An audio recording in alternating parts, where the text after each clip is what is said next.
Carissimi amici, intanto la sempre più sorprendente Atalanta compie la sua magia in Champions League, guidata alla vittoria in Ucraina sullo Shakhtar per 3-0 dal suo mago in panchina che si chiama Giampiero Gasperini, entrando nella storia con la qualificazione agli ottavi di finale.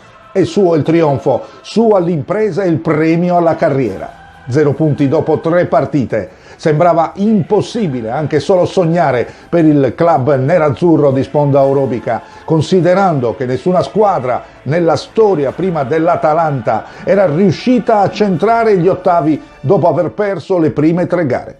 Gasperini ci ha creduto e in Ucraina ha giocato una partita di idee, di coraggio, di forza e di qualità.